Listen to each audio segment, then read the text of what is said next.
Hello everybody and welcome to The Bottom Line. I'm Justin. And I'm Ray. And today we're going to talk about a subject I think a lot of us wrestle with or have a hard time with at least, and that's the subject of authority. Yeah, no doubt about it. And in Matthew 21, actually, Jesus is approached by the priests and the elders because he's been teaching with great authority. And so they come to him and they challenge that and they say, who gave you the authority? And you know, where do you get this authority to teach like you teach? Ray, what do you think of when you think of authority? Well, I think it's an established order by God. It's something that we all have to kind of deal with at times. Every job has a boss. Every marriage should have a leader. Every team has a coach. And it's something that if we understand is ordained by God, we may not have such a difficult time with. And man doesn't like the idea of authority. Why? Well, it's because of the fall.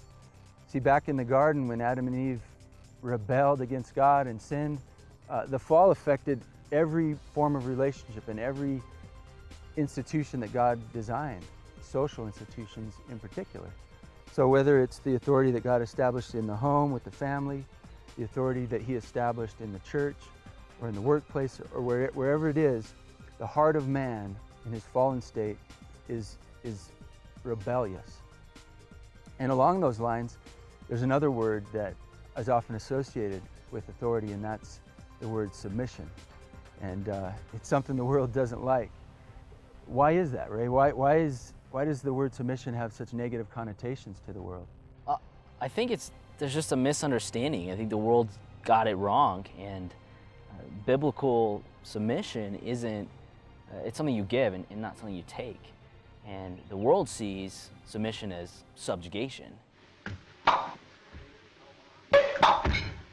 You see, this is what the world sees, but that's not what Scripture says, is it? Yeah, in fact, Jesus said it would be just the opposite.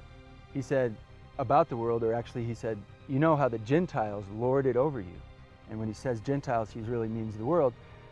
But he said, with you, speaking to his disciples, speaking to us, it won't be like that. With you, he who wants to be greatest will be servant of all.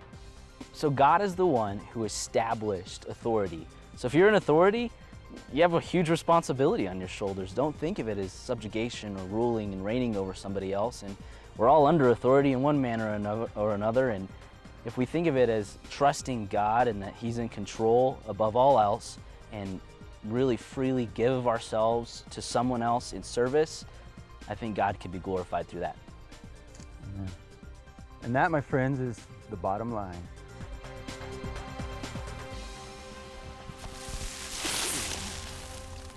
Well, why don't you guys stand up and say hello to one another?